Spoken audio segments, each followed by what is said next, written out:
Hey Gumshoes, as usual, I'm just going to give it a minute to make sure that we have audio, and I'll cue the timeline up. We are actually going to make it out of July today. Perfect. We have audio. As usual, mods, if anything goes wrong with the audio, just hit me up. Okay, so picking up where we left off last week, July 29th, Tammy Daybell's phone data starts. Now, this is interesting to me. It may or may not be significant. I mean, it could mean that Tammy bought a new phone, or it could mean her data was wiped. Let's open that up. Okay, this goes back to Chad Daybell's preliminary hearing in August 2020. I think it was like August 2nd and 3rd, something like that. Anyway, so this I think he was an FBI agent. Anyway, it said Dean says between Chad and Tammy from July 29th until October 18th, the lengthiest SMS message was about the raccoon on September 9th. Dean studied multimedia messages from July 31st to October 25th. Facebook messages were not on the phone. Anyway, so I thought that was interesting that her data would start in the midst of all this sketchiness. So, Chad just doesn't get the benefit of the doubt on this one. And this also coincides with Lori, Alex, and Melanie's little trip to Oceanside, California. I don't know what this was about. Alex had already gone to Colombia and had come back. Melanie had just moved, and they go off on this little jaunt to Oceanside, California. Let me open that up.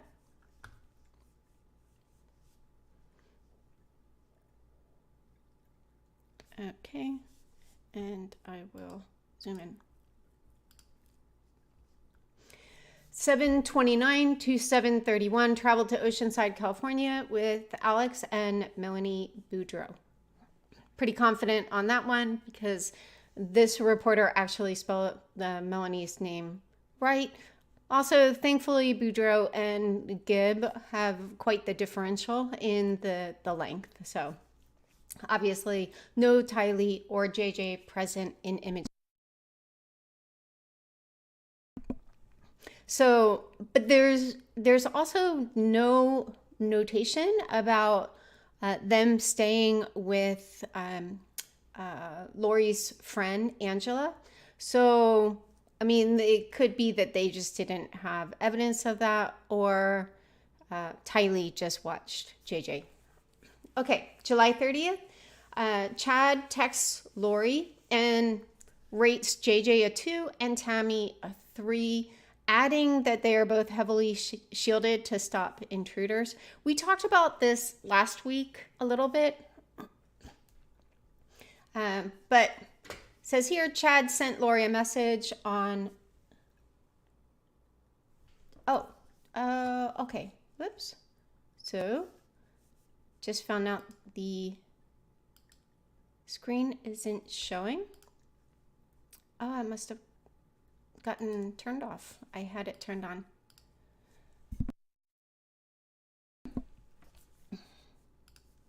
Thanks, Amanda. If you could just confirm that you see the screen, that would be great.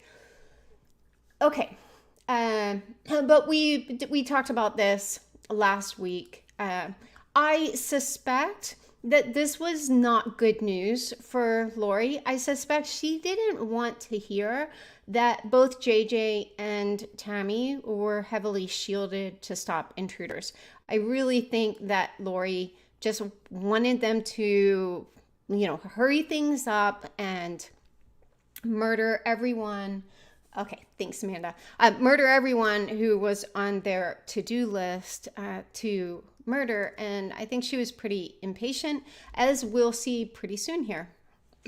But although we don't know which of these texts came first, I suspect that this one and this other text came after this text, because Chad texts Lori about Tammy's death percentages. So it doesn't really make sense that he had just rated her a 3.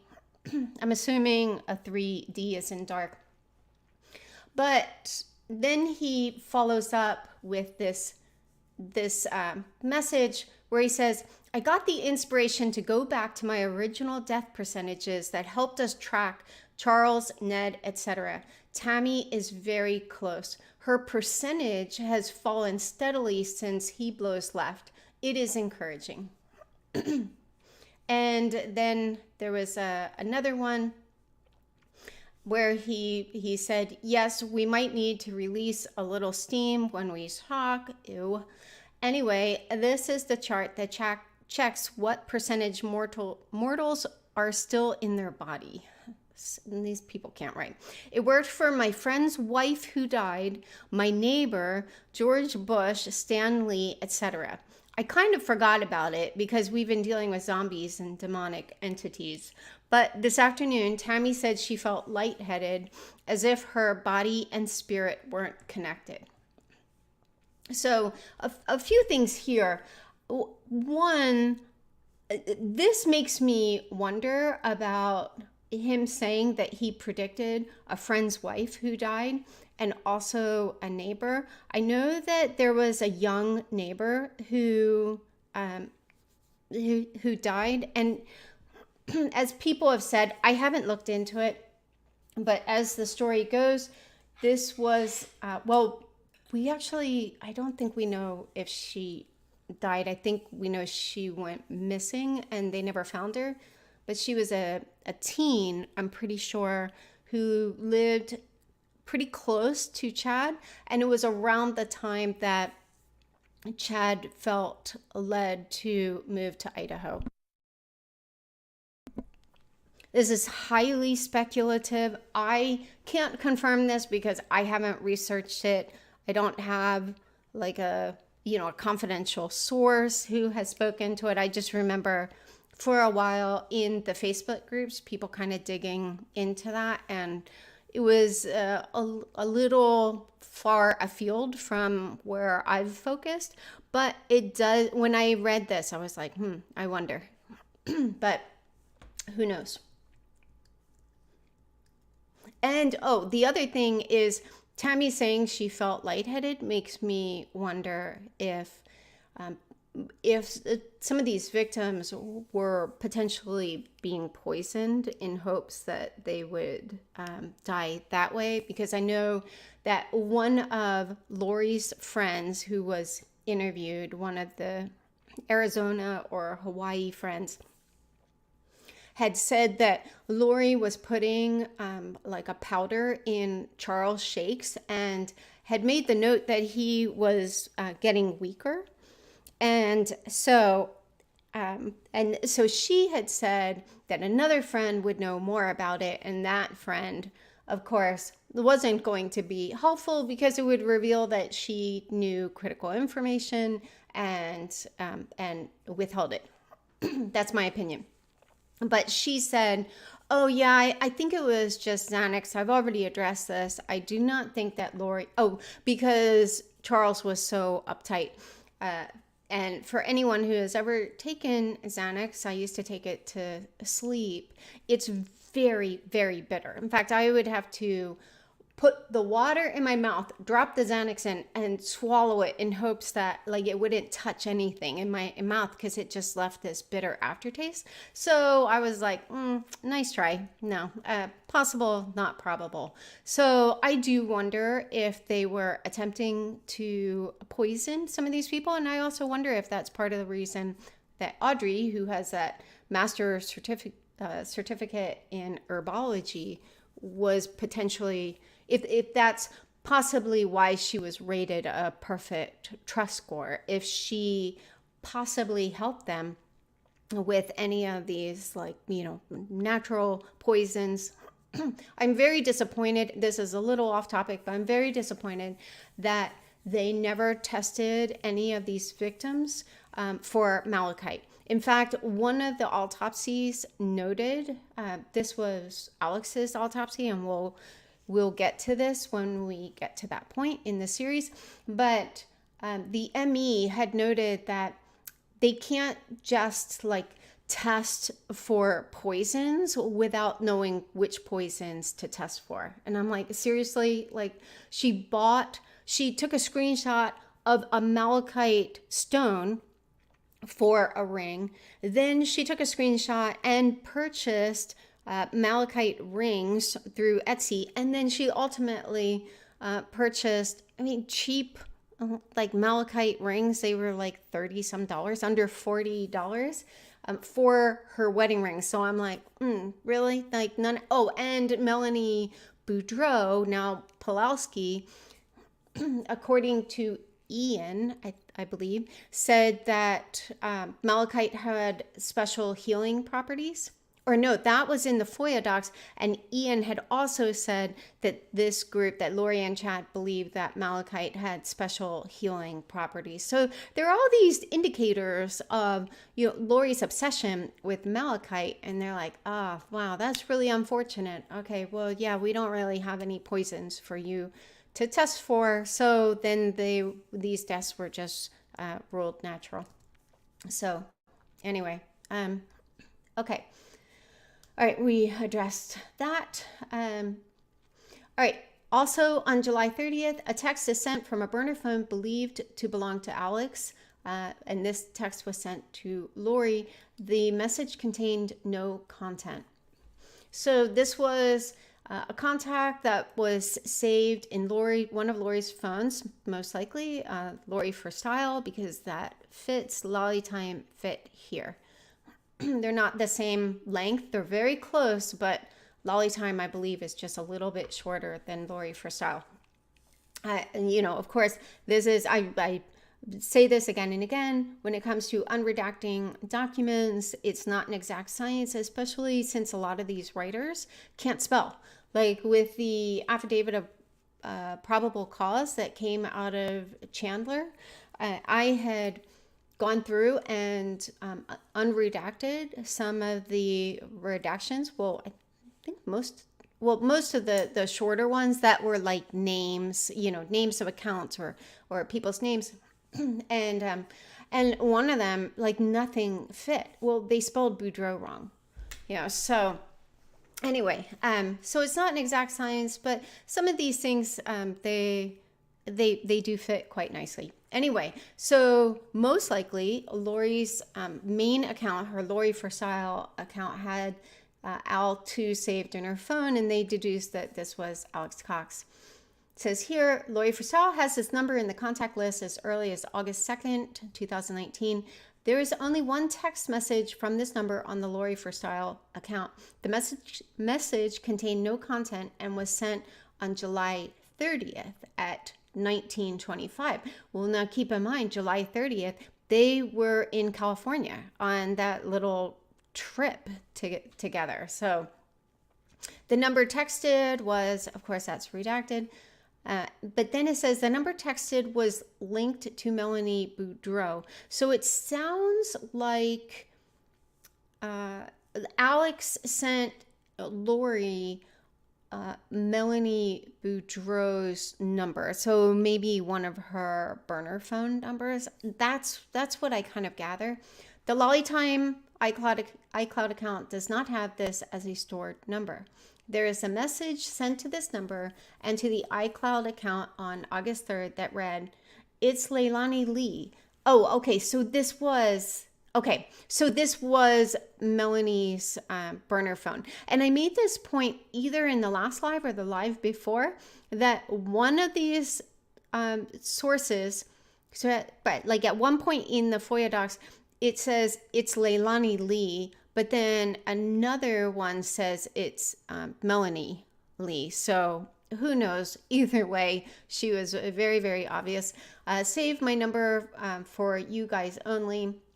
The contact for Leilani Lee was saved as Miriam Based on the content, it is believed that whatever is linked to Alex Cox. So it's kind of weird that they're all on this trip and they're like sending each other texts. So they were probably like in the same room, and, you know, and someone was like, hey, you know, here is Melanie's burner phone number. All right. July 30th. So we're kind of stuck on July 30th. Kay finished cleaning out Charles Vallow's home in Houston. You can click on that link if you're so inclined. Late July. Okay, so Lori allegedly texted Kay, having just discovered she was removed as sole beneficiary from Charles Vallow's $1 million life insurance policy. She had just said it was late in July. I believe she found out, we went over this last week, but I think it was the 18th. But anyway, but Kay said that Lori said something to the effect of 5 kids and no money, and his sister gets everything. This text is not in the FOIA docs. So yeah, I mean, this is pretty well established, so you can click through and listen to that if you want. But as I said, like this text, it's either not in the FOIA docs or it's redacted, but they don't typically redact, you know, kind of inconsequential text like that, even consequential text. But, you know, unless they like have information that could, you know, threaten either someone's privacy, like an innocent person's privacy, or Lori and Chad's right to a fair trial. Okay. Sometime between, oh yeah, and well, that's already well established. Okay. Sometime between July and August, after learning Charles Vallow was shot and not the victim of suicide, as Lori had told them, Life Academy files a report with Arizona's Department of Child Safety. And it's notable that this was the second report that they filed with DCS. They also filed a report on February 21st after Charles told them Lori was MIA. So, and as far as we know, they are the only ones who ever filed a report with DCS, even though an adult was murdered in a home where there were 2 children, 2 minors. Chandler police didn't get DCS involved, and no family members called DCS. So, all right. Sometime in August, Melanie and Brendan Gibb's divorce was finalized. This I just found somewhere in the FOIA docs. I think this might have been the Gilbert police report. I met with Melanie Gibb's ex-husband, Brendan Gibb, to discuss their previous marriage and to obtain his knowledge of Lori and Chad. In response to my questions, Brendan said Melanie and he were married in 1994, then divorced in August of 2019. I also thought it was interesting, I mentioned this before, that in January 2019, Melanie told Brendan that he had, and this is redacted, so most likely it's, you know, incendiary, or it could make Melanie look bad, but he had something that's redacted in him, and soon after said she wanted a divorce. Well, I talked about this in the January live. I figured out from the FOIA docs that she was actually with Lori when Chad supposedly called and said that, you know, Charles was no longer Charles. He was Ned Schneider, you know, yada, yada, yada. And so, you know, Melanie kept saying, oh, sometime in January, but we know from Chad's searches that he searched for like Ned Snyder death, and he had the year wrong. It was like death 1996 or something like that. And then 2 days later, on the 30th, he had an updated query in Google for Ned Schneider, and I think it was like died or death 1997. So now he had the name right and the year right, and I made the point, like, there's only one place that makes sense that he would have gotten that information. So he's, Lori was kind of leading from behind on this one. And so I think it's interesting that since that happened so late in January, so that was January, I believe, the 30th. And so for Brendan to say in January 2019, Melanie said told Brendan that he had, I'm going to assume that this is some variation of a dark spirit in him. I mean, she just like ripped that page right out of Lori's playbook and went with the same thing. And ultimately, so did Melani Boudreaux.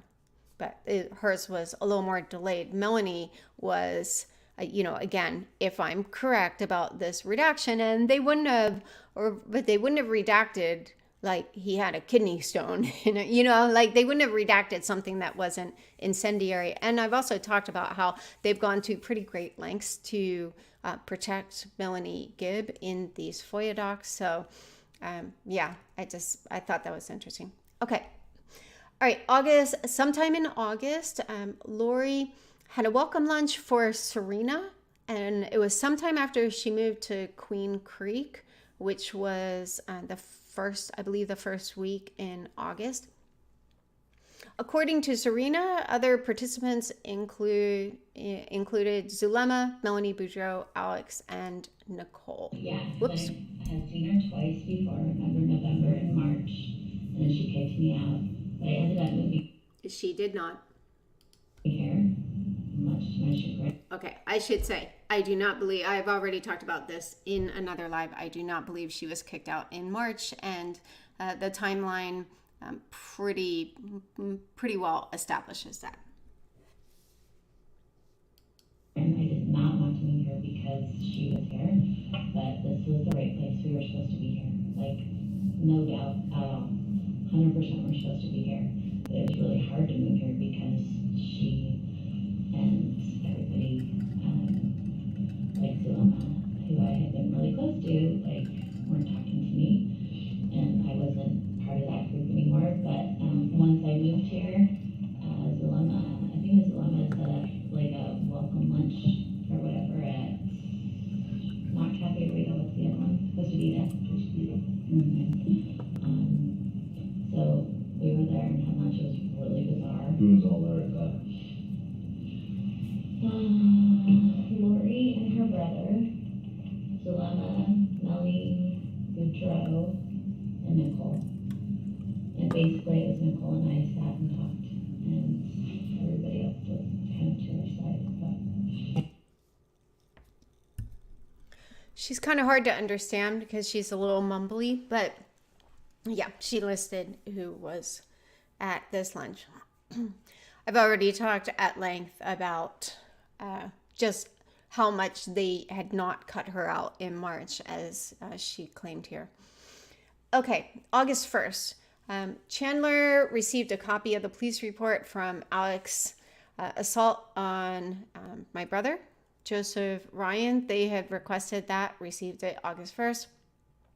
Also August 1st, there was a Venmo transfer from either Lori or Tylee to Colby Ryan's account.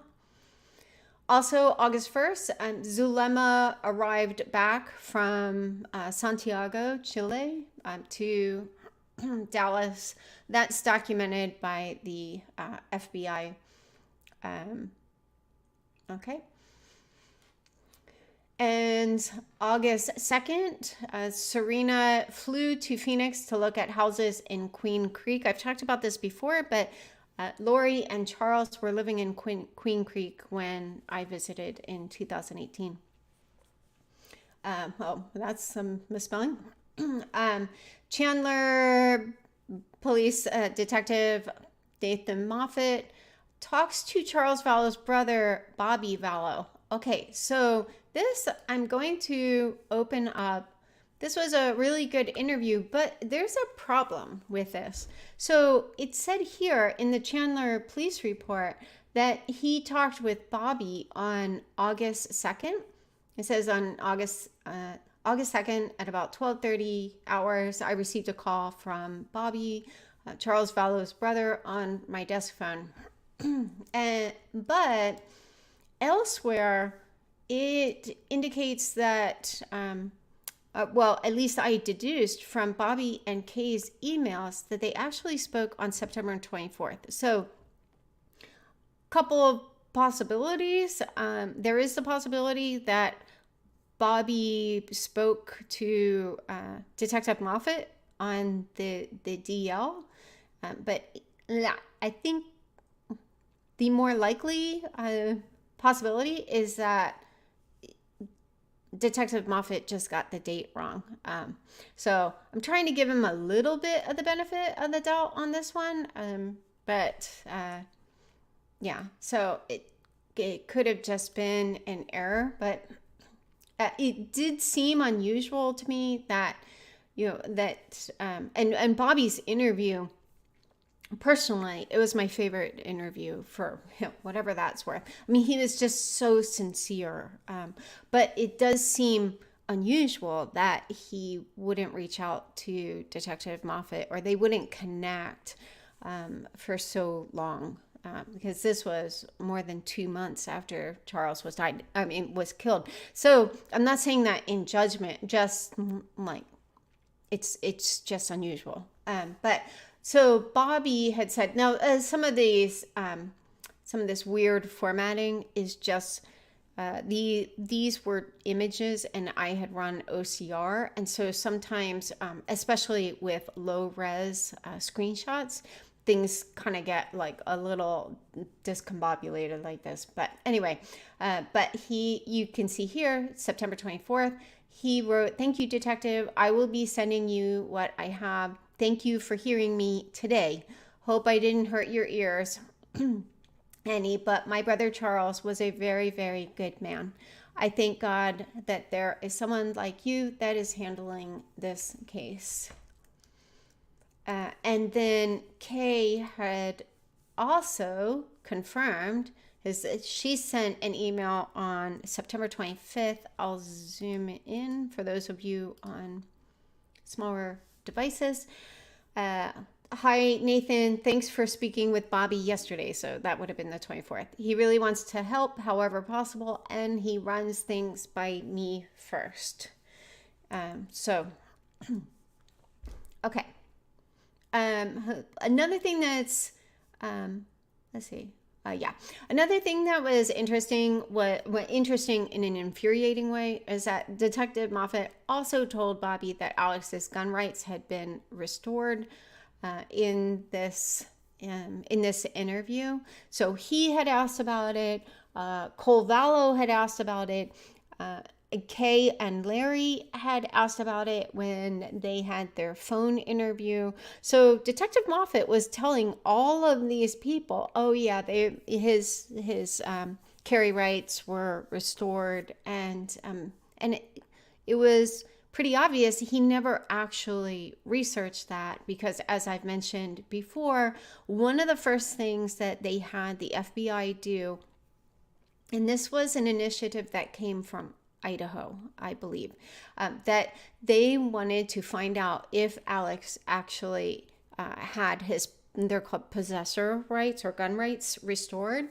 And so an analyst was tasked with finding this out. She actually reached out to Travis County in Texas, where the crime was committed, and was told, no, he did not have his possessor rights restored, because for Travis County, the only way the possessor rights are restored is if the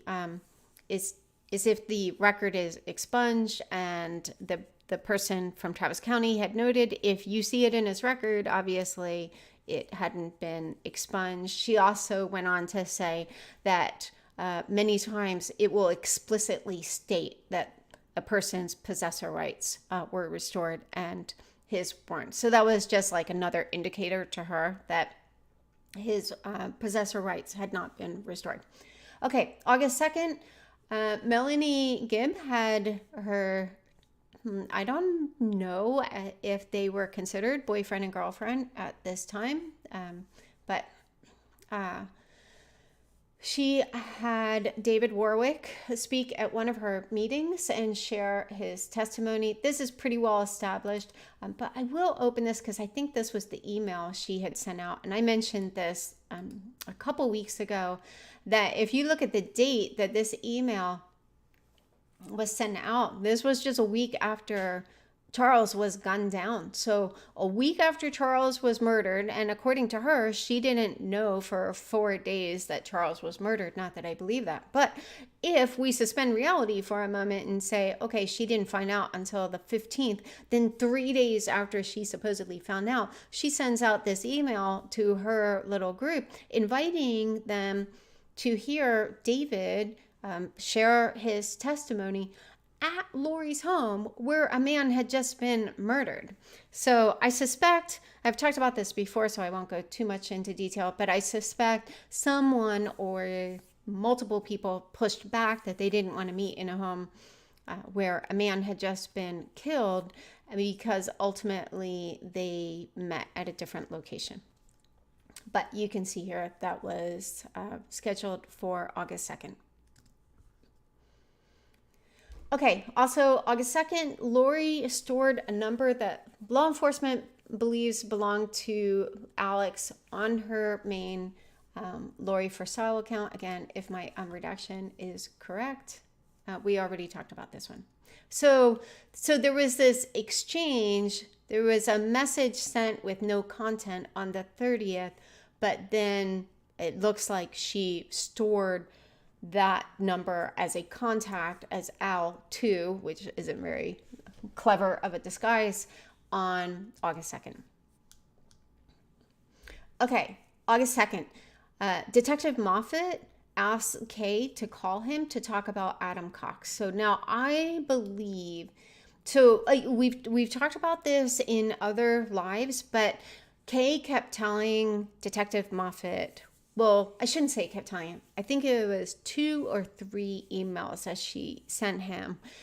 She referenced either, Adam or Nicole Cox, so Lori's brother and then sister-in-law, they're no longer together, was going to call him, and even said that they had left messages and were just waiting to hear back.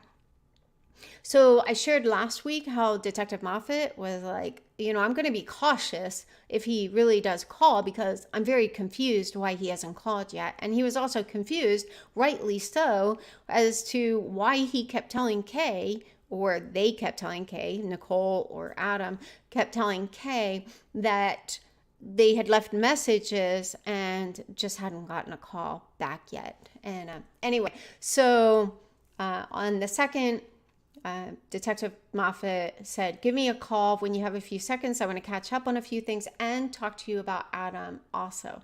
Now, I think it's notable that this same week was when Nicole Cox sent, if I remember correctly, I think it was the same week. We'll see. Or within a week, I believe, but we'll see. It's coming up pretty soon, where Adam doesn't call Detective Moffat. Nicole reaches out to Detective Moffat with a very salacious email. This was the email where she really trashed Tylee, and I think was just looking to use Tylee as a scapegoat. But I believe personally that this call here was most likely the impetus for them finally reaching out, because I think at this point Detective Moffat was like, hey, you know what, your trust is misplaced. And he ultimately does circle back and go on the record when he talked to Bobby, which I believe was the 24th, not the 2nd, that he had been trying to get a hold of Kay but couldn't get a hold of her.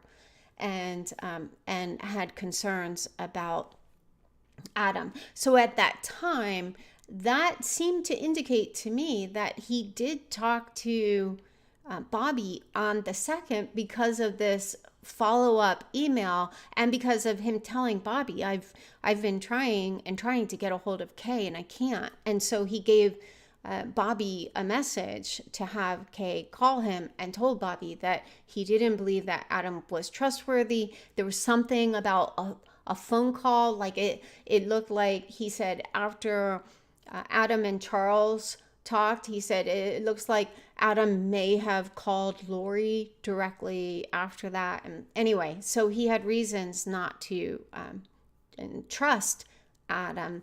And so anyway, so I was really surprised when when it came out that it was like September 24th or August 24th, whichever that date was. Anyway, so big question marks there, but we'll see what happens with that. Okay, August 3rd, this is when Charles was laid to rest in Louisiana. As we know, JJ wasn't allowed to attend the service, and no one from the Cox family, including Colby or Tylee, from what we've heard, attended the funeral. Also, August 3rd, Melanie Gibb spoke at a conference in northern Arizona. So this is when David was in town, and she and David had gone to northern Arizona to speak. This because Zulema texted Lori, said, "Do you know where Melanie G is at?" Lori said, "Yeah, they went to speak in this was supposed to be Arizona, but they will be back tomorrow." And Zulema said, "Oh, okay." Also, the 3rd to the 4th, Jason Mao was in Rexburg, Idaho. That may or may not be significant. All right, August 4th. This is most likely the date of the infamous August prayer circle. Now, this prayer circle, they've had many of these castings. I mean, even when Melanie Gibb was questioned by Lieutenant Ball and Detective Hermosillo from Rexburg Police Department, when they asked her how many castings she had been involved in, and even with Melanie's propensity to lie to make herself look better and less complicit, even with that, she had this pregnant pause and then was like 8 to 10, and I was like, holy crap.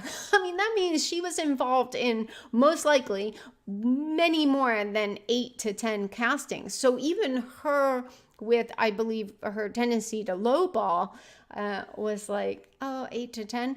And we saw when early in July that just for the meetings we know of, because of Zulema's propensity to verify everything with text messages and constantly be reaching out to Lori, and Lori's issues with anything tech, that's the only reason we know about the meetings that they had, these Zoom calls. And these Zoom calls were castings, because one of them, Zulema had reached out to her and was like, "Oh, what special powers are we using tomorrow?" And Lori just casually lists all of these special powers, including like crystals and vibrating fire, and because regular fire, it just won't cut it. And they were, just the ones we know of, were on a nearly daily basis. But this particular one was mentioned by at least a couple, maybe several different people who were interviewed, because they were all together for it. And someone described that they were like holding hands and stuff. So these, we actually will open up the sources. Those who were reported to be at this meeting included Lori, Chad, Melanie Gibb, David Warwick, Melani Boudreaux, Alex, Zulema, and Julie Clement. And Julie was brought in at the last minute. So let's open up this. This was an interview of Julie Clement. And it says, I asked Julie about the time she met with Lori, Chad, Melanie, Zulema, Alex, and others in August 2019. Julie recalled a prayer circle they had where they prayed for long redaction. I asked Julie who Iblos was. Julie explained, yada, yada, but denied it was a person. She lied. Julie was responsive to multiple questions and confirmed the overall belief system for the Church of the Firstborn, but denied being a member. Again, a lie. Julie said her involvement with the church was focused on energy visions and manipulation. Okay, source 2. So that was Julie's accounting. This was Melanie Gibb's interview, and I'll start here. I asked Melanie if she knew Julie. This was Julie Clement. Melanie confirmed that she did and that Julie was into healing and was a friend of Zulema's. I asked Melanie if she had ever participated in any prayer circles, and one specifically at Lori's house in August after Charles died. So once they had information from one person, they'll circle back with some of the other witnesses. Like, hey, were you involved in this? And it says she recalled this prayer circle and indicated she and her boyfriend, David. Oh, okay. So she was identifying him as her boyfriend. Now, we don't know when in August her divorce from Brendan had been finalized, but David's divorce wasn't finalized until after their little field trip to Rexburg, Idaho together. And I believe that's why Lori called out Melanie's hypocrisy when Melanie tried to, scramble for some higher moral ground in talking about Lori being with a married man. And she was like, yeah. Basically, you have a lot of room to talk since you were also with a married man. But there's also the possibility, since this is so early in August, she may have also still been married. Okay. So she indicated they were there with Melani Boudreaux, Alex, Julie, Chad, and Lori. She stated that Chad even brought out a seer stone. I asked her what the importance of the seer stone was, and she indicated that she did not know. I do not believe this. I asked if she recalled any time during this prayer of them mentioning Iblos. Melanie was uncertain if Iblos was mentioned because Charles was already dead. So, obviously they weren't praying for Charles, but when Melanie was interviewed by Lieutenant Ball and Detective Hermosillo about this, she showed significant signs of deception. She was all over the place. And if someone reminds me, I'll throw that video out on the community tab, because she is just tripping over herself trying to remember. And she even I think this was when she was like, well, it might have been for Brandon. And then I believe Lieutenant Ball asked her, how about Tammy? And she was like, oh yeah, Tammy, she's sweet, right? Like, as if that had anything to do with anything. She's just grasping at straws, and she just can't quite recall, who they were praying for. But as I talked about in another live, Sarena had said, and very, very cautiously, but she said something that indicated that at some point they had prayed for Tylee, and then she kind of backpedaled and was like, I don't remember if Lori said she was a dark spirit or if she had been overtaken by an evil spirit. And I'm like, nice try. That's the same thing. In this group's ideology, that was the same thing. So she was like kind of splitting straws on that one. But anyway, so no one wants to say that they prayed for children. And in fact, Melanie Gibb went so far as to say, well, when she couldn't remember exactly who they had prayed for, she was like, I know it wasn't the kids. And I'm like, you're so full of it. Okay. Anyway, okay. I asked if she recalled Julie talking about a dragon. She again was uncertain what was said, but she did recall them talking about a dragon. Melanie was asked what the purpose was for the prayer circle. Melanie was uncertain what the prayer circle was about. Okay, and the last one. All right, so this was an exchange that Zulema and Lori had. I didn't go back and add the Z's and the L's, but as I've said before, if it says sent, then this is Zulema's, because these were Zulema's cell phone records. If it says read, it was either Lori or Chad. In this case, it was Lori. But this is how I ascertained the date. Zulema had asked Lori, and I'll zoom in here. Are you going to the David Warwick thing tonight? And we know that was on the 2nd. Lori, gonna try, don't have a babysitter. I'm at Mel's doing a podcast with him now. So I don't, doing a podcast, I guess, with David. That's weird. Okay. Are you going to go? I need us all to get together on Sunday night. And so I believe that Sunday night was the night of this prayer circle, because they were planning for it. I'm not going to read the whole thing. You can open it up, but you can see that they're talking about inviting Julie. Like, this was the 3rd. Did you get a hold of Julie about tomorrow? Well, we know that Julie was at this particular prayer circle. And, and Zulema was like, no, I thought you were, I'll text her now. And then this was kind of weird that Zulema said she was looking for a sub. I don't know what she needed, like what kind of sub she needed for Melanie Gibb. It sounds like because she just found out that Melanie wasn't going to be at something, that they needed a substitute. Anyway, Zulema confirmed that Julie can come until 6:15. Okay, so that's how I deduced that August 4th was most likely the date of this prayer circle.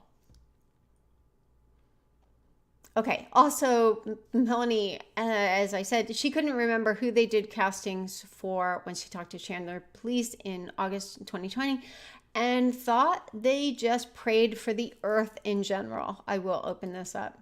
It's bizarre. Did you ever attend any kind of, my understanding, of prayer circles? Yeah, a few times. Okay. How about one in August after Charles' death? Yeah. You remember going to the house? Yeah. Tell me about that. So we met at so let's see, who was there? It was Melanie, Alex, I think Alex was there, Julie, Zulema, me, David, Chad, and Lori. That had been it. Okay. I mean, so they wanted to have a little prayer, yeah. And he whipped out a seer stone. I actually saw him with a seer Who stone. did? Chad did. Chad did? Yeah, I can't remember if I told that the first time. Sometimes I was like, do I need to share everything? Like, What's the importance of that? I don't know. He just had it in his hand. I don't know. He just had it. Maybe he just wanted to show that he had it. I mean, he didn't say anything about it other than I saw it. I was like, What is it? What's a seer stone to you? well, there was no explanation. I could just guess I could guess that you put the description to what it is. Okay. So he identified it as a seer stone. Yeah, but he didn't go and make it talk about it. He just said, well, if he didn't, I don't remember saying anything about it. Here she says he identified it as a seer stone, but didn't talk about it. So clearly she didn't have this part of her story rehearsed. She's really trying to, walk a very fine line. Also, when we finish this, I'm going to go back to the beginning, because I just noticed while this was playing that she started to say where this prayer circle was at and shifted. So hopefully I will remember to go back to the beginning, because I think that was by design. Do you remember any talk or during that prayer about Hiplos? Possibly. There's a good chance. Well, let's see. Charles was already dead, right? So. And I would think they would have talked about that. I think Julie had mentioned something, Clement had mentioned something about a dragon. Yes, I remember her. So I didn't have any of their visionaries. Okay. That was not any. I don't do energy work, Okay. so this is all something I don't. That's their stuff. Okay, just say that's their department. Sure. And it seems like, remember, Julie had this veil that seemed to be thinner, where she could see something, so could Zulema. It seemed like there was a prayer where there was a dragon they saw, like, I saw a dragon. Maybe they mentioned it a few times, but if they were in that little circle saying a prayer, I don't know why humbleness would be mentioned if Charles was already dead. Was there a reason behind that particular prayer circle? I'm trying to remember what. I remember them saying prayers. I remember Zulema speaking. And I'm trying to remember if they were talking about certain people that they were trying to help the spirits, like that they thought that they had the power to take these spirits out of the bodies. Okay. And I'm trying to remember who she was focusing her energy on. And I can't recall. It could have been Brandon. It wouldn't have been Tammy, because Tammy had not been claimed anything. No, by way of reminder, a year later, when she's interviewed by Rexburg police, she said possibly Tammy. My guess is it could have been Brandon. But I am not 100% sure. I'm not 100% on that. Or maybe it wasn't even, maybe she was talking about the earth. Hold on, I'm just trying to remember this. Because Zulema thought she had the power to control elements and bring earthquakes about and those kind of things. So that might have been more of that kind of talk. I really, it was so out there. I'm trying to remember. I thought I prayed. David wouldn't even remember any of it because he was so checked out. He was so uncomfortable. He was so uncomfortable.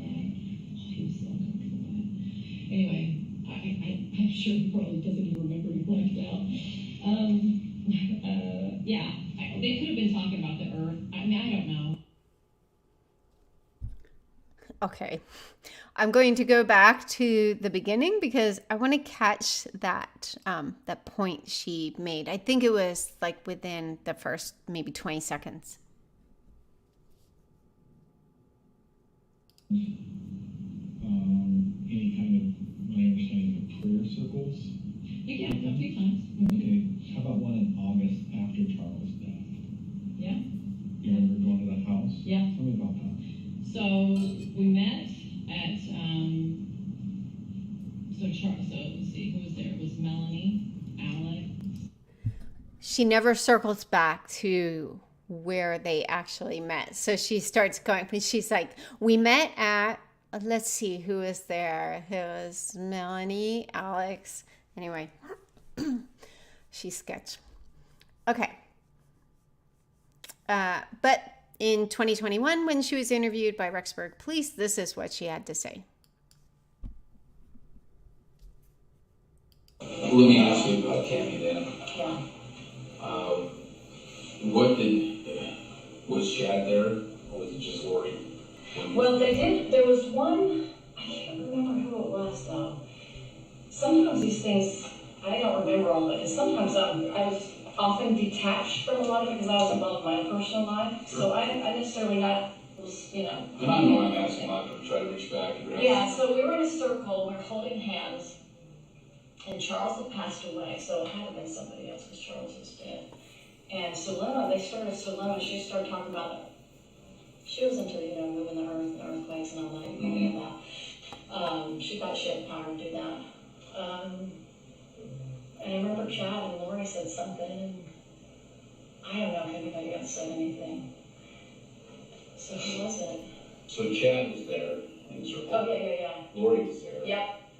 And I think Melanie and Alex, Zulema, me and David. David doesn't remember any of it. You can ask him. He's blocked it, dude. He is so under blocked. He can't remember it. And this is after Charles died. This is right after. I think it's very interesting that she keeps telling investigators, like, basically, don't even try talking to David because he's just blocked everything. Do I believe that David blocked everything? Absolutely not. Not for 1 second. But I think that even though David also showed signs of deception when he was on the stand, in particular around the events that occurred on Sunday, he is, I believe, much more truthful than Melanie. Melanie is much more willing to lie. She has a very fluid sense of reality. And I do think that David has much more of a conscience than she does. So I personally believe she is signaling to them, don't talk to David. Don't talk to David. And because we already saw at the preliminary hearing for Chad that he contradicted her story about who went on the little field trip to the property, because she said Lori wasn't on this trip. I believe that she was, because we see the text messages between Lori and Alex leading up to this trip. I mean, she's asking where it is and, you know, all of these different things. So she absolutely was on that trip, and David said that she was. Anyway, so just as an aside, I think it's interesting that she just keeps telling them, like, basically, don't talk to David. After he died, when we had that little meeting, remember? I said we got together one time in Charles's house. So that would be Like July. yeah. But he died July 11th. 7. I was trying to remember 7/11. Okay. So yeah. You recall how soon after that was? Weeks. Weeks. Within weeks. You think it's still in July? David hadn't been in town. That's the only way I can track it. But this casting was for what reason? To continue to help the spirits that are in the bodies to talk them out of leaving their bodies. What bodies? I think it could have been Tammy. It might have been Brandon, maybe. That's the only two I can think of. That would be the only two I can think of, because if they said anything else, I have no memory of that. So no memory. And definitely, well, because not JJ, definitely, because JJ wasn't deemed a zombie until, September, right? And I've talked about this. I do not believe that story at all, because we'll see, even with the text messages between Lori and Chad that are coming up in the next few days, that Lori was pushing for Chad to declare JJ had been overtaken by an evil spirit. And we know from the affidavit of probable cause that came out of Idaho that they have some kind of evidence that they were plotting to, at minimum, harm the kids as early as October 26, 2018. So I believe all of these different players all knew the plan was for the kids to die. So they would definitely not have done it about JJ. So probably Tammy and Brandon, because they said Brandon was definitely at this high, dark. I don't want you, I appreciate you saying it was probably either one of these two or maybe both, but I need you to remember who's going to be casted. If it was both, fine, but if it was just one. I know, it's... Think about it. I can't really even remember what Lori said. Okay. And I remember she always used her priesthood power, and then she's like, go ahead, take it over, Zulema. I remember that. Okay. So, what do you... Because Zulema remembers. Yes? Some things. Okay. That's another thing that Melanie does. She kind of fishes to see what they know from other people. So anyway, All right. I already talked about that. August 4th was Tylee Ryan's last post on Snapchat that a friend saved. So we don't know for sure that that was her last post. It just so happened that one of her friends saved that post. I can pull that up. It's just gonna state that. Okay, so-and-so indicated that she had a strong relationship with Tylee. They talked on the phone, sent text messages, and communicated regularly using social media apps such as Snapchat and Instagram. And so-and-so was able to provide usernames for these accounts. So-and-so informed me that the last Snapchat she saved with Tylee was on August 4th, and the last Instagram post was from September 7th. So that's really sad. I mean, that is just, hours before she was most likely murdered, which I believe was early morning on the 9th. They were in Yellowstone Park on the 8th. So also, it's notable that in the Chandler police report, they got a search warrant for Tylee's Facebook account and also her email, but there's no reference to Snapchat and Instagram, and it's pretty clear even digging through the results from Facebook. Then it looks like she wasn't. I mean, she was like your typical Gen Z. She wasn't very active on Facebook. She was much more active on Snapchat and Instagram.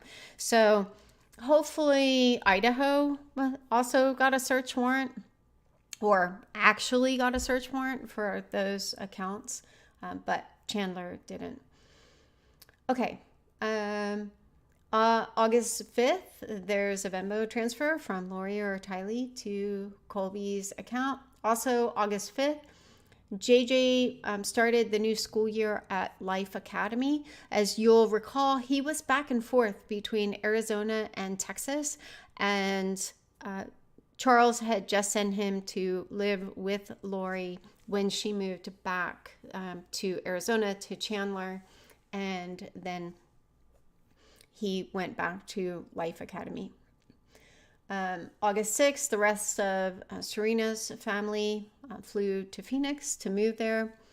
The 7th, now this was interesting. It's not necessarily, a lot of these things aren't necessarily germane to the case, but if they're tangential but closely related enough, I'll include them in the timeline, because sometimes there are details that seem pretty inconsequential. Like one time there was a detail that JJ had missed a day of school, and I added it to the timeline. This was fairly early on in 2020. And at the time, I almost felt a little silly adding it, because that, I was like, well, he could have, just been sick, or there could have been any number of reasons for him to miss school that particular day. But then as it turned out, it was, I believe, the day that Charles withdrew the divorce documents and took JJ to Texas. So, in the end, it was like, okay, well, that really is significant, because now it lines up with Charles withdrawing the divorce documents. But in a similar vein, on August 7th, Kelsee Ryan started a GoFundMe for medical bills. So you can see here, it was created August 7th. It was tagged medical. $260 were raised, and then it was deactivated by the organizer, who was Kelsee. But the reason I thought it was interesting, I'm not trying to shame them, especially not poverty shame them, but I just thought it was interesting because later on we found out that there were 2 Venmo payments to Colby that same week, on the 1st and the 5th. So, he was receiving these Venmo payments at a pretty regular cadence. So it's we don't know how much these Venmo payments were for. We'll probably find that out in one of the trials, most likely the one coming up in April. But yeah, I just thought it was interesting. Okay. Also, August 7th, Zulema asked Lori if she had said she was supposed to marry Alex. We talked about this in the live about Zulema, so I won't go into all of this, but she said on the 7th, she texted Lori, "Were you trying to tell me the other day that Alex is going to be my husband to finish my mission here?" Which is absolutely bizarre. Like, how are you, a grown-ass woman, asking another person, "Hey, were you trying to tell me that I'm supposed to marry your brother to finish my mission here?" And then she followed up, "I'm a little slow at times and I don't get hints." Lori confirms, "Yes. Did you get that answer?" Lori, "It's what we saw in the future." Zulema, "I had an impression when I met him for the first time, but I dismissed it quickly because I really didn't want to have a man again in this life. I'll ask in the temple tomorrow." Yada, yada, yada, yada, yada. They just go back and forth. So, yeah. All right.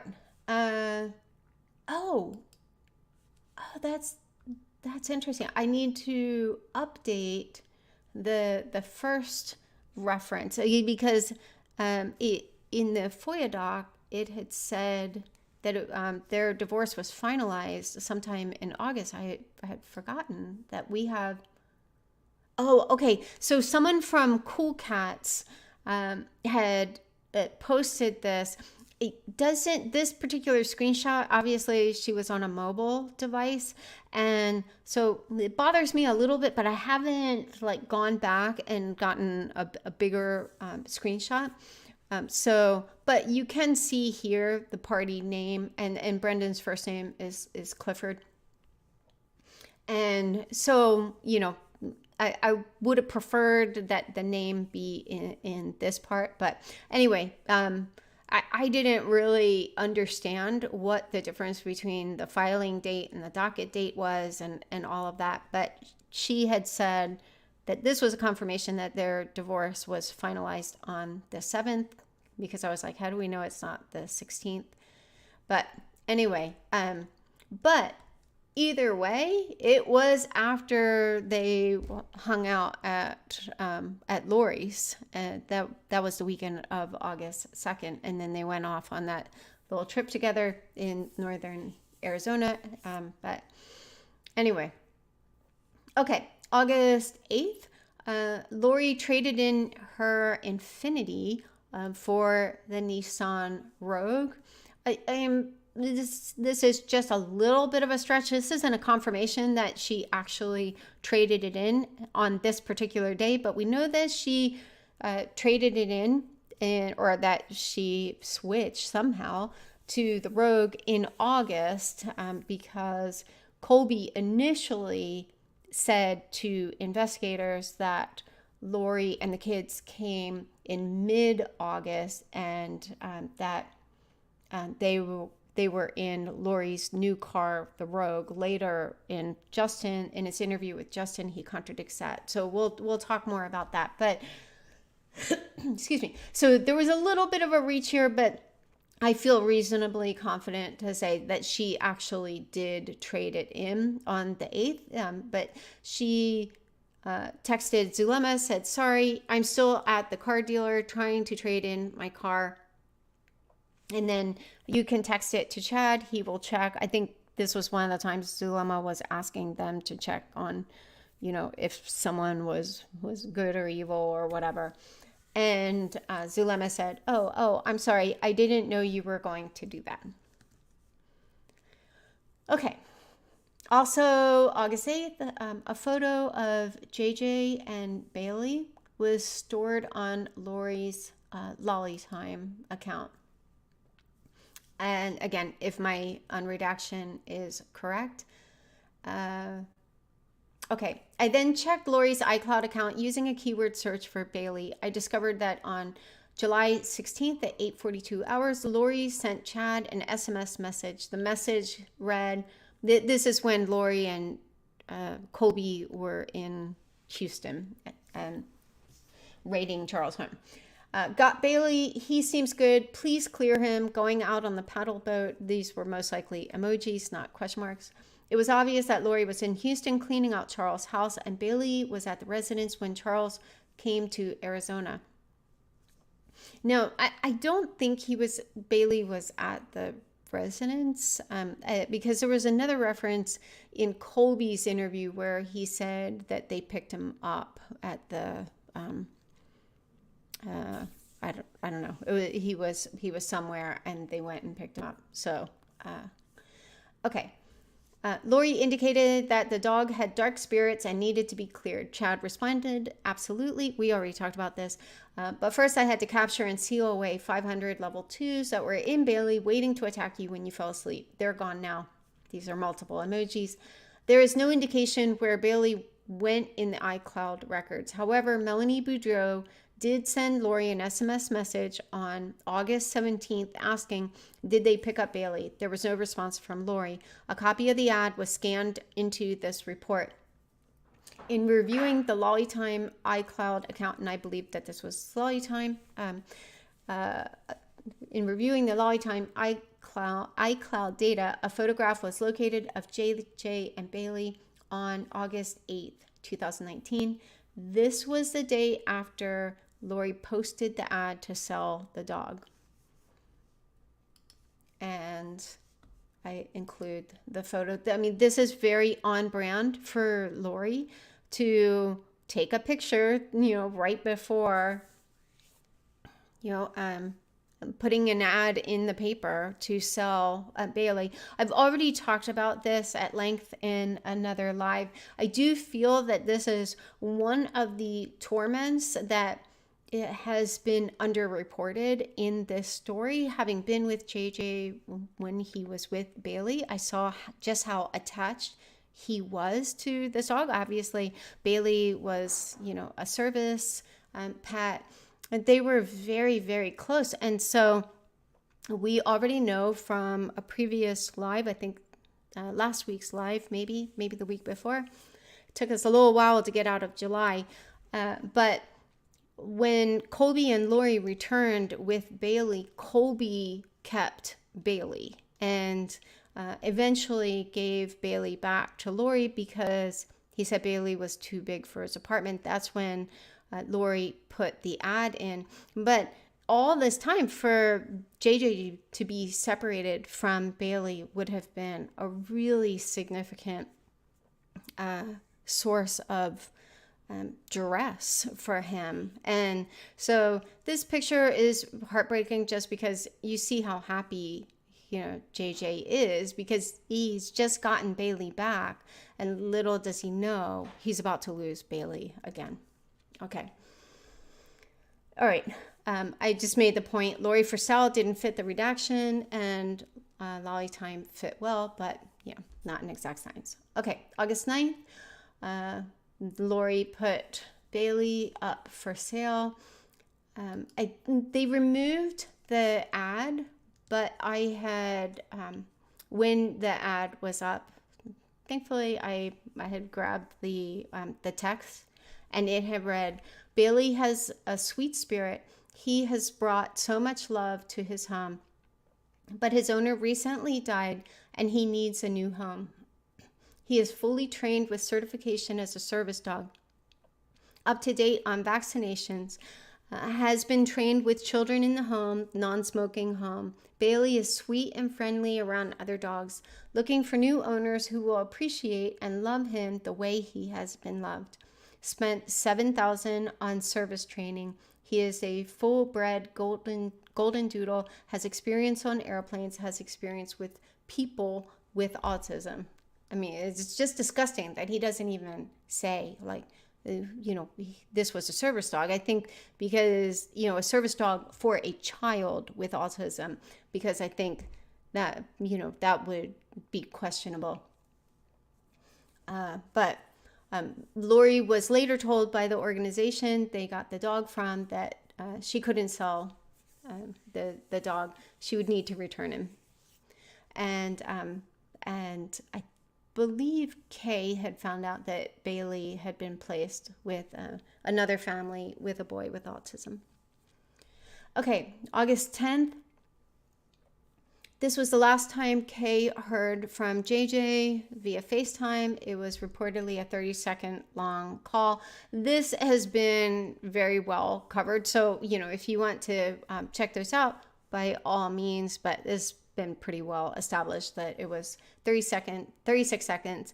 And I'm trying with all of my might to try to get through at least to them finding the kids before the trial starts. But we're going to be cutting it close because July was a thick and chewy cookie, as will September be.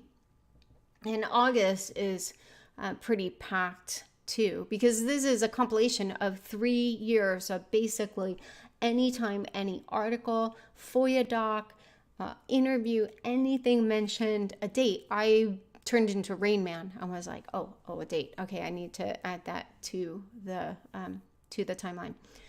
Okay, August 10th, Kay texted Lori to ask to see JJ, and this will open up.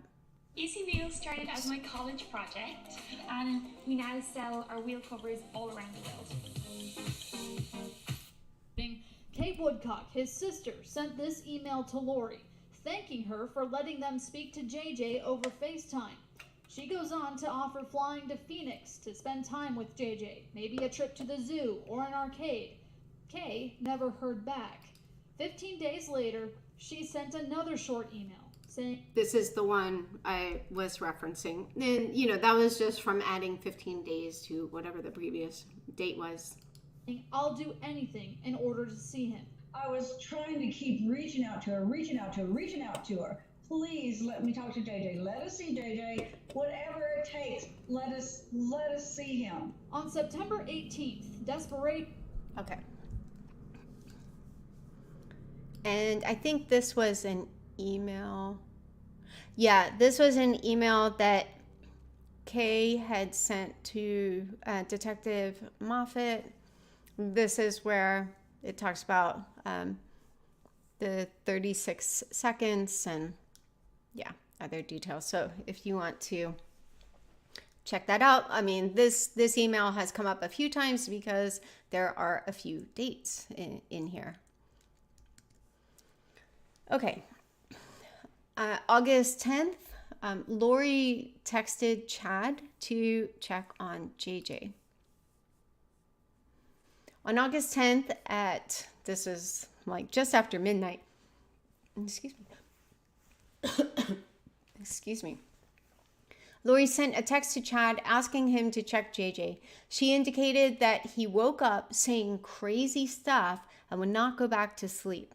Lori felt that he was talking to his evil spirit, whom she identified as Blake. Again, I've talked about this before. Both Zulema and Melanie Gibb have said, I think to help their friend Lori, that Chad was the one who came up with the names for evil spirits. And I've already made the case for clearly the name Ned came from Lori. We know that Eblos came from Lori because Chad was Googling Eblos after Lori had already declared that's who Charles had become.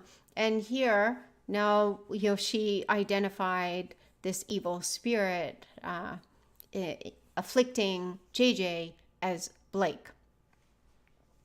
Chad responded and told Lori that JJ was still JJ. So in other words, he hadn't been overtaken by the evil spirit quite yet, and that he was being told that JJ's spirit recognized that Blake was evil and was unsettled by him. Now, this was the second time that Lori had reached out to him saying that JJ was doing or saying weird things in the middle of the night. Personally, I believe that she was trying to nudge Chad to declare JJ an evil spirit, that he had been overtaken by an evil spirit. And Chad was isn't quite ready to do that yet. And I think that he got some clap back for that. So on August 11th, Lori sent Chad the infamous text telling him to go back to his family. During August, it appeared that Chad and Lori were having a difficult time carrying on their relationship while Chad was still married. On August 11th at 21:15 hours, Lori sent Chad the following message. You should give all of your, should have been your, love and your attention to your wife and family. I'm just a distraction. Yeah, no kidding. Go have fun with your family. I really do want you to. No, I don't. I just can't be in the way anymore. If things change, we can talk, but we have nothing until things change anyway. And by a strike of good fortune, someone had just happened to leave a comment on my A Murderous Heart channel today, making note of the fact that August 11th was Chad's birthday. And I was like, oh my gosh, I verified that. And sure enough, it was Chad's birthday. So here Chad is celebrating his birthday with his family. Not that I'm in any way trying to support Chad or justify anything Chad has done. Chad was evil, evil, evil, evil. But here he is having a birthday, you know, with his family. We don't know what they did. But I imagine that Lori was green with jealousy that she wasn't celebrating with him. And I think, personally, I think she was pretty upset about this interaction. So the first time she told him about JJ, you know, doing these weird things in the middle of the night, you know, Chad responds, oh, you know, they're heavily shielded. Not just shielded, they're heavily shielded. Like, Lori's like, I don't want your wife and my son who's getting in the way of our relationship to be heavily shielded. What's that about? So then she circles back and is like, oh, she, you know, this time she amps it up a little bit more and he's doing crazy stuff. She identifies a name of an evil spirit, you know, and I think that all of this was intended to urge Chad to like draw a line in the sand. Like, yes, JJ is evil. JJ has been overtaken. And instead, he's like, he's still JJ, and he's probably just upset because, you know, his spirit recognized that Blake was evil and he was unsettled. And then he probably just went to bed thinking, I'm just going to go back to bed here, and I'm going to, or let's see, that was late. Well, anyway, and you know, one has this birthday with his family, and Lori finds a way to make the day all about herself. I mean, I'm not saying that she may have wished him a happy birthday. Who knows? There's no record of it. But now she drops the gauntlet. Like, she decides on Chad's birthday, you know what? Screw all of this. Go back to your family. I'm just a distraction. You know, she's like wiping her beaded brow. Okay. I believe this was most likely when Chad told Lori she was supposed to move to Idaho, because as we'll see, she would take a screenshot of a rental home just 3 days later. And 2 weeks after that, she would be in Rexburg. Even less than 2 weeks, she would be visiting Rexburg, taking pictures of Kennedy Elementary School, visiting, you know, like looking at homes and stuff. So, and 2 days later, she sent a screenshot of two malachite wedding rings to Melani Boudreaux. So I would proffer that her threat was effective. Something put a fire under Chad enough that Lori was confident enough that 2 days later, as we'll see, she would take a screenshot of malachite wedding rings, send it to Melani Boudreaux, would purchase them the next day, and that same day would take a screenshot of a home that was for rent in Rexburg. Okay, so also August 11th, Kay told Detective Moffat that she wishes Lori would ask her to exchange JJ for money. This was in that same email. It was kind of an unusual statement. Again, I don't say that in judgment. It's just unusual. Okay. She's talking, there's a, and who knows, this might have been the text where, you know, she says that Lori said, you know, 5 kids and no money. His sister gets everything. We don't know. But she said she is pissed. I suppose she's having her cult friends try to intimidate me on LinkedIn. I kind of doubt that. I don't think any of these cult members were active on LinkedIn. None of them even had careers. She's got to do more than that. I wish she would call and ask for money if she gives us JJ. I know that's on her mind. It would be stupid on her part. And then also, I believe that this, I'm just going to make this point here. This was, on the 11th, and something was redacted. I believe, Bobby fit in this redaction, said not to trust Nicole and Adam, which we don't. I share only superficial thoughts and mostly listen to her complain about how dysfunctional I believe that this was also Adam's family is. Anyway, so again, this is it's very odd, this disconnect on the dates that, or the date that Detective Moffat interviewed Bobby.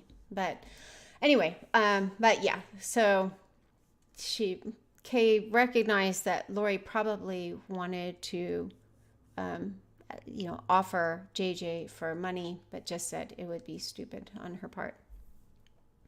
Okay, August 12th, Lori had an appointment with someone at Social Security. This is when she found out that she would be getting $4,000 a month in Social Security, or just under $4,000 a month. And that was the number that she had reported to Chad in July. So, their point here is obviously she had researched how much she would get in Social Security. And I believe this was before Charles was murdered. Yeah. So she had done the web search for Social Security. This keyword had been redacted in, I believe, the affidavit of probable cause. Anyway, but she had done this search on June 21st. So this was before Charles was murdered. So, their point here, that points to planning. Okay, August 13th. Kay told Detective Moffat that Tylee was emancipated. Let me zoom in on this. This is, I believe, significant because Kay was trying to get Detective Moffat to really pressure Tylee. So you can see here, August 13th, I spoke with Nicole. Adam had fit in this redaction. Adam said, and we also know that from the recording of Adam's interview that he said to Detective Moffat that he could crack Tylee. So Adam said, you can crack Tylee, but you think she's a minor. Lori told me Tylee was emancipated in order to make financial obligations with the money left to her via, this was most likely her father, Joseph Ryan, naming her sole beneficiary. This is absolutely not true.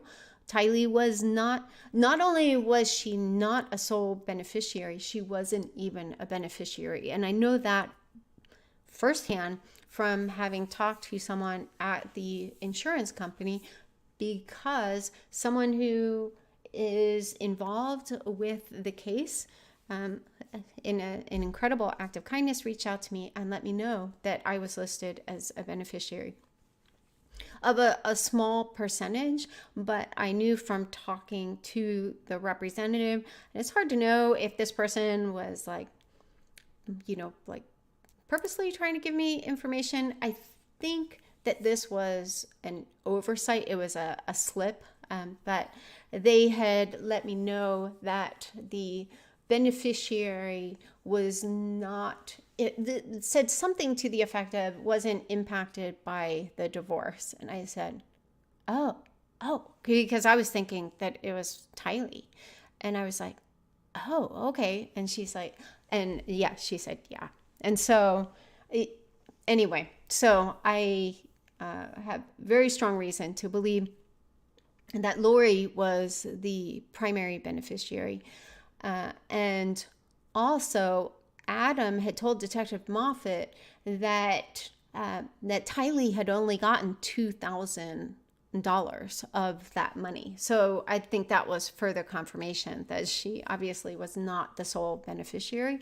And Adam had told Detective Moffat that just, a month after this. So I don't know what made Kay think that Tylee was the sole beneficiary, because I know from a confidential source that Charles had come to them asking for help getting the insurance money because it had been delayed. So this person who was in the insurance business had told me that insurance companies usually pay out very quickly on life insurance policies.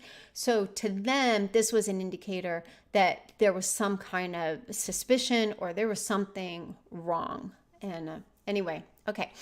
I have Tylee's social security number if you need it. I believe cracking Tylee would be easily accomplished. Well, yeah, obviously, because Tylee was still in danger. Now, also keep in mind, at this time, Kay knew that Tylee had been identified as a dark spirit. She knew in March, because I think it was March 26th, Charles had forwarded the email with the ratings, and Kay didn't pass those on to Detective Moffat for quite a while. And when she did, she didn't point out that, hey, you know what, there's a child who has been rated a dark spirit, and that child is in Lori's home, and so anyway, so she would have known that Tylee was, it seemed like all of these different family members were implying that Tylee was in on this, on this murder. Tylee was very much treated by law enforcement as more of a suspect than, a victim, even after they knew that Tylee was missing. But I believe that part of that is because of this campaigning by these family members, and these family members would have all known that Tylee was very much at risk. Anyway, okay. I believe cracking Tylee would be easily accomplished. In Tylee's mind, she would have to deal with Lori's and the family backlash, which would make her life unbearable. No, it wouldn't make her life unbearable. It would make her life at risk. Like, it would ensure her death. And if Tylee, and I've made this point many, many times, if Tylee, and there's no question in my mind that Tylee lied when she was interviewed by Chandler police, but they also did nothing to offer Tylee any kind of protection. They didn't even bring in a social worker, not even someone who is experienced in interviewing youth. And like I said, they didn't bring in CPS. So, okay. So that would be her hesitation, which I'm sure you can circumvent.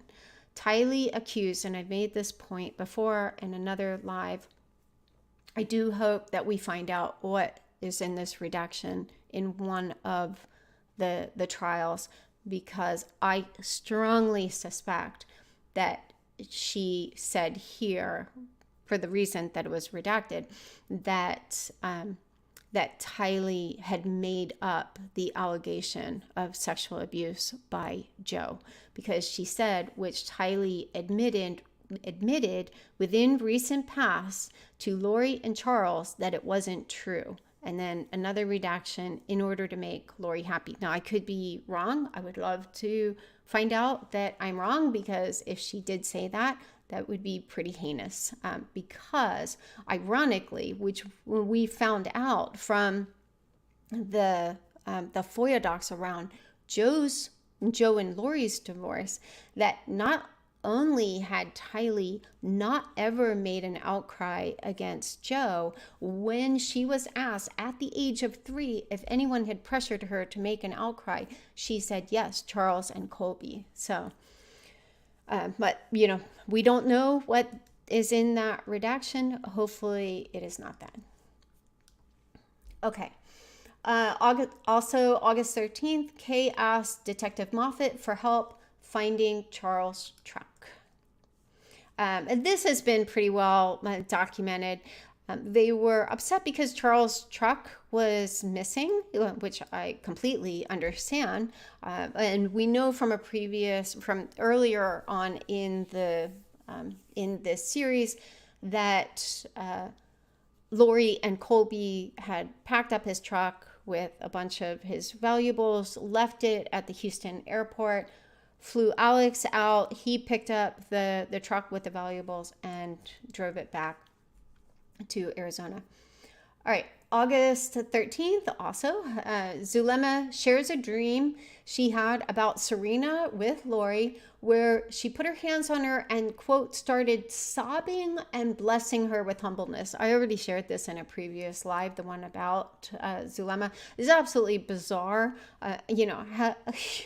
You're blessing someone with humbleness because your humility is so notable. I mean, it's really, really weird.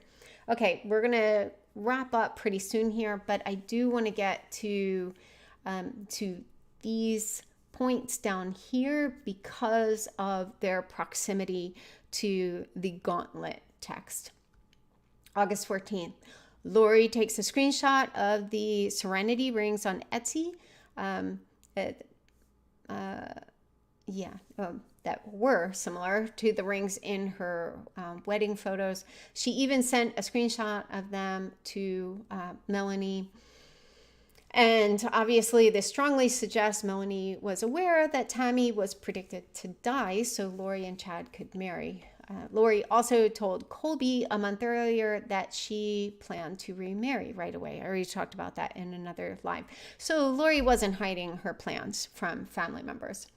Next day, a photo of 295 Ella Lane in Rexburg is created and stored in Lori Vallow's iCloud account. The 15th, she actually purchased wedding rings for herself. That was a size 4, and Chad size 11.5 on Etsy for $129.99. This has been pretty well established, but you can click through. Oh, there is one funny point.